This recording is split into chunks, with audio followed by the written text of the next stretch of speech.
and welcome to Studio STL. I hope you guys are having a terrific Tuesday. I just have one question for you. Did you know that you could eat dandelions? Well, guess what? We're breaking it down for you and some of their nutritional values with the best cook and forager. We have Miss Nicole. Thank you so much for joining us with Nostrils from Nicole. Thank you for being here. Thank you.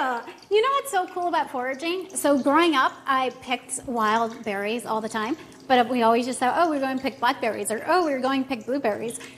But it was never called foraging, and so you're just going out having some fun. Yeah, no, it's like the cool trendy thing. It's trendy. It's on TikTok. You know, yeah. This is actually how you found this recipe. It is. Yes, I follow Alexis Nicole on TikTok, and she is a big forager. She actually won a Beard Award recently, which awesome. is kind of. It's like a peer-reviewed version of like food and cooking. So she got really big on that. We have some dandelions going right now. They're getting brown, so we're going to flip those. Okay. Or do you want to be my sous chef? Yes, please. All right. So we got to mix the batter first. Okay. So we have the cornmeal. Okay. Some cayenne and salt in there. It's already mixed. So we're going to add an egg.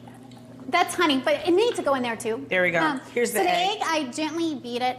Typically, I do not do that, but just for time's sakes, it makes it a little easier to incorporate. Okay. Go ahead and add the milk. So this is 3/4 a cup of milk, so about 6 ounces. Okay. And then we have 2 teaspoons of honey.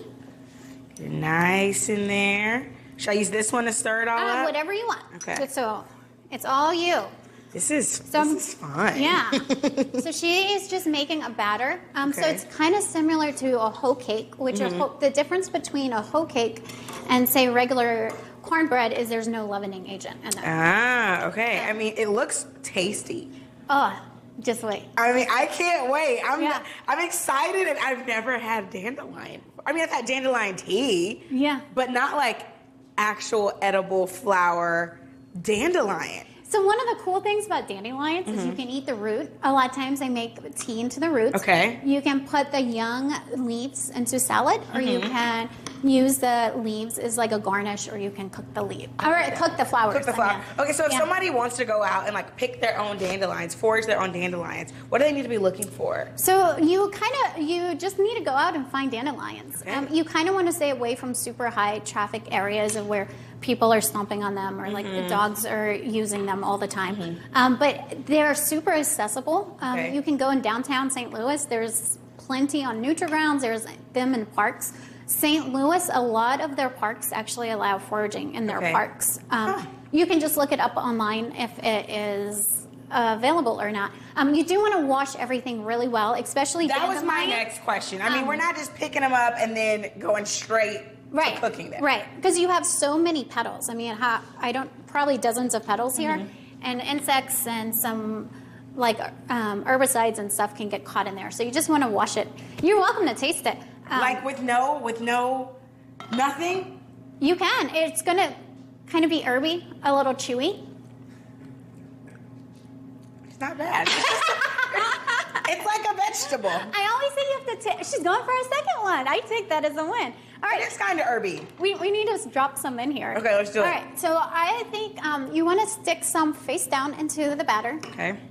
Should I use? However you want to use. This one's not probably as well stirred as it could be. So she's just kind of coating it, and then you're going to drop it petal side down into the oil. Petal side down, okay. So the oil, this is kind of an entry level into frying. The reason why is when you're frying things, if the oil is too hot, it burns the outside before it cooks the inside. Okay. Or if it's not hot enough, it dries out the inside before it cooks the outside. Either. But in this case, it's just flour, so it doesn't need a lot of cooking, so the temperature isn't quite as sensitive. Okay. Try to drop it a little bit lower so it doesn't splash quite as much. Let me see. You can tell I don't fry anything. Listen, I tried to cook something in college. I started a fire. Oh, no! I've never fried anything ever again.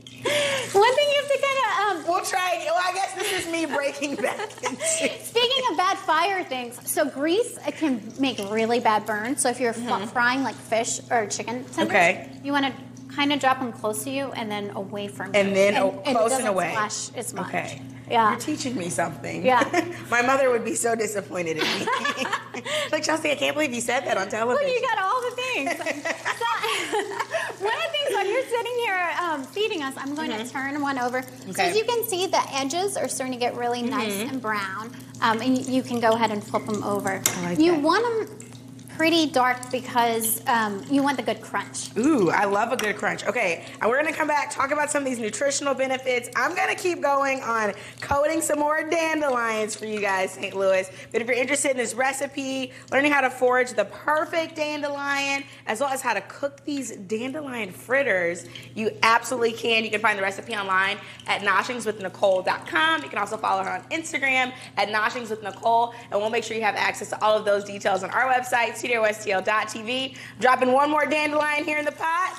In St. Louis, we're going to get you up to date and caught up on your news headlines with news anchor Andy Banker. Let's head back to Chelsea Haynes in Studio STL. Chelsea, you're a little tentative eating those dandelion. Just throw one back in the jaws and chomp it. Okay, Andy, I can do that. I absolutely can. I mean, we've seasoned them. They're nice and ready to go. And this recipe has come from Nicole Kliebert with Noshings with Nicole. And Nicole, you foraged these dandelions. I did. Got them from downtown St. Louis. I like it. I like it. And then we've created a nice, beautiful wash, a little fry. I don't know. What is this called? It's like a batter. A batter. Yeah. There I told you I don't fry stuff. Oh my God.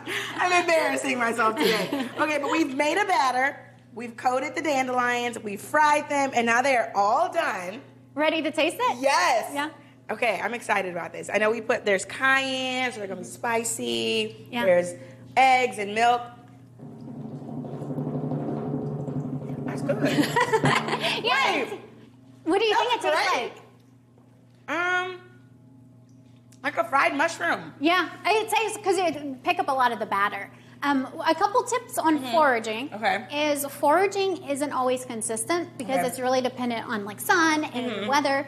Last night I went out and I got a batch and they were all beautiful, all open. I went out this morning and it was raining and they were like teenage moody girls and they're all closed up. And I'm like, oh, this is a disaster. So we come here and I'm like trying to like pry them open and then they're like closing up. But they like your studio. They just open pretty. up. It's like I bringing love that. sunshine into Well, this you. makes me happy. In St. Louis, if you want to try this recipe, you absolutely can. You can get on out, forage. We'll have some foraging tips as well as this batter recipe online. You can find it on your website, noshingswithnicole.com. You can also find it on Instagram, noshings_with_Nicole. And guys, these were good. These were good. Count me in. Yeah. Sign me up. I'm going to steal one too. They're like mushrooms. Okay, don't go anywhere. We'll be right back after this quick break.